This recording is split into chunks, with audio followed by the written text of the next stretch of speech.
Positivism Telugu channel ప్రేక్షకులకు స్వాగతం. మనం ప్రముఖ సంఘ సంస్కర్త మేటి నాస్తికోద్యమ నాయకురాలు అయినటువంటి శ్రీమతి సరస్వతి గోరా గారు రచించిన స్వీయ ఆత్మగాథ నుండి అనేక అంశాలు తెలుసుకుంటున్నాం కదండి. ఈరోజు వారు కొలంబోలో కాపురం ప్రారంభించిన తర్వాత ఏమేం జరిగాయో చూద్దాం. మొదటి ఇంట్లో మేము 2 నెలల కంటే ఎక్కువ లేము. మేము కాక ఆ ఇంట్లో ఇంకా ఇతర కుటుంబాల వారు కూడా అద్దెకు ఉన్నారు. వారు భారతీయులే, తమిళనాడుకు చెందినవారు. మేము క్రొత్తగా వచ్చినందున, చిన్నవాళ్ళం అయినందున, నిజాయితీగా ఉన్నందున అద్దెకున్న మిగిలిన వాళ్ళు మమ్మల్ని మోసం చేసి మొత్తం ఇల్లు అంతటి అద్దె మా మీద వేద్దామని చూశారు. మహమ్మదీయుడైన ఆ ఇంటి యజమాని చాలా మంచివారు. ఆయనకు మేము ఉంటున్న ఇల్లే కాక కొలంబోలో మరికొన్ని ఇళ్ళు ఉన్నాయి. అందుచేత మాకు ఇక్కడ జరుగుతున్న విషయం ఆయనకు తెలియగానే వెంటనే ఆ రోజు మమ్మల్ని మరో ఇంటిలోకి మార్చేశారు. మమ్మల్ని మోసం చేద్దామనుకున్నవారు ఆశ్చర్యపోయారు. మా మొదటి ఇల్లు కాలేజీకి చాలా దూరంగా ఉండేది. ఇప్పుడు మారిన కొత్త ఇల్లు కాలేజీకి కొంత దగ్గరగా ఉంది. పాతింట్లో ఉన్నప్పుడు మాకు స్నేహితులెవరూ ప్రత్యేకంగా లేరు.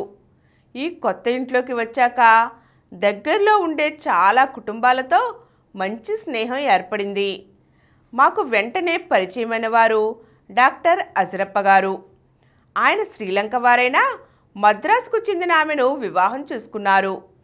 ఆయనకు భారతదేశం అంటే చాలా అభిమానం. శ్రీలంక హెల్త్ డిపార్ట్మెంట్లో ఆయనది పెద్ద ఉద్యోగం. అయినా చాలా నిరాడంబరంగా, చాలా నిగర్వంగా ఉండేవారు.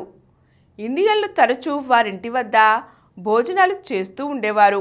అజరప్ప గారి పరిచయం వల్ల మాకు చాలామంది ఇండియన్స్తో పరిచయం అయింది. వారింట్లో జరిగే స్నేహ సమావేశాలకు మేము కూడా వెళ్ళేవాళ్ళం. అక్కడికి వచ్చే వాళ్ళలో మేము మాత్రమే తెలుగు వాళ్ళం. ఎక్కువ మంది తమిళం, మలయాళం, కన్నడం మొదలగు భాషలకు చెందిన వాళ్ళు ఉండేవాళ్ళు. కొద్దిమంది ఉత్తర హిందుస్థాన్ నుండి వచ్చిన వారు ఉన్నారు. తెలుగు కుటుంబాలు మాకక్కడ తగలలేదంటే ఆశ్చర్యం లేదు. ఎందుకంటే తెలుగు వాళ్ళు సాధారణంగా ఊరు దాటి బయటకు రారు.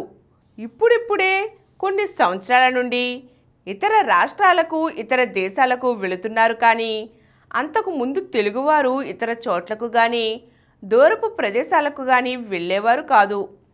గోరా గారు మధుర, కోయంబత్తూరు ఉద్యోగాలకు వెళ్ళారంటేనే అందరూ ఎందుకంత దూరం, ఏదో ఉన్న ఊళ్ళో కలో గుంజో త్రాగితే సరిపోలా అనేశారు. కొలంబో అనేసరికి ఇంకా దూరం, మరో దేశం కదా. కొలంబో ఉద్యోగం మా దృష్టిని విశాలపరచుకోవడానికి చాలా బాగా ఉపయోగపడింది. మా అద్దె ఇంటి యజమాని మహమ్మదీయుడు.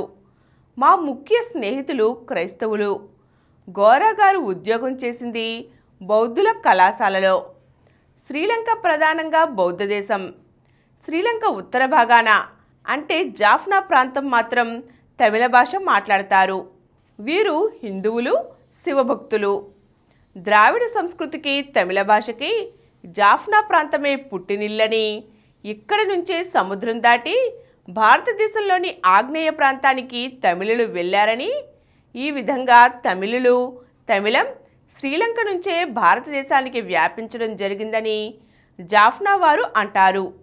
కొలంబో పట్టణంలో బౌద్ధ, క్రైస్తవ, మహమ్మదీయ సంస్కృతులు విశేషంగా కనపడతాయి. హిందూ ఆచార వ్యవహారాల్లోనూ, సాంప్రదాయాల్లోనూ పెరిగిన మాకు కొలంబో జీవితం సామాజికంగా పోల్చి చూసుకోవడానికి బాగా ఉపయోగపడింది. మేము కొలంబోలో ఉండగా చంద్రగ్రహణం వచ్చింది. హిందూ సాంప్రదాయం ప్రకారం చంద్రగ్రహణం కానీ, సూర్యగ్రహణం కానీ చాలా చెడ్డ సంఘటనలు. రాహువు, కేతువు అనే విషసర్పాలు చంద్రుణ్ణి కానీ, సూర్యుణ్ణి కానీ నోటితో కరుస్తున్నాయని, పాము నోట్లోకి వెళ్ళిన భాగం గ్రహణం పట్టినట్లుగా కనబడుతుందని అనుకుంటారు. గ్రహణ సమయంలో ఆ విషసర్పాల కోరల్లోంచి విషం భూమి మీద పడుతుందని, అది ప్రమాదమనే భయంతో ఇంట్లో నుండే బిందెలు, చెంబులు, గిన్నెల్లో నీళ్లన్నీ పారబోసి బోర్లించి పెడతారు. గ్రహణం అయిపోయిన తర్వాత గిన్నెలన్నీ తోముకొని అప్పుడు నీళ్లు పట్టుకుంటారు.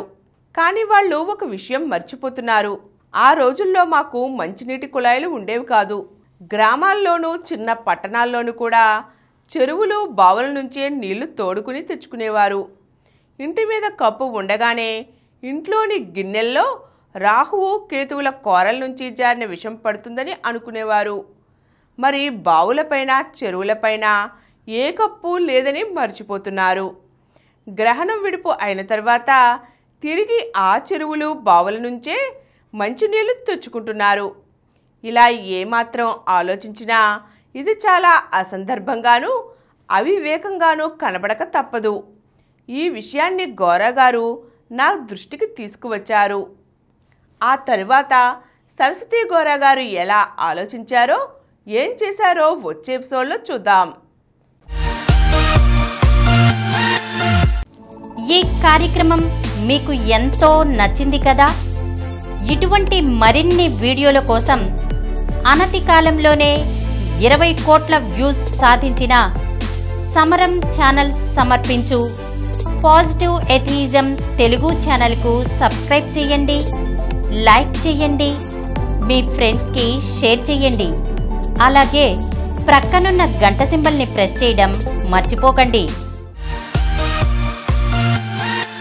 Please download Samaram Channels app from Google Play Store and watch your favorite channels. Click the bell icon and subscribe to the channels.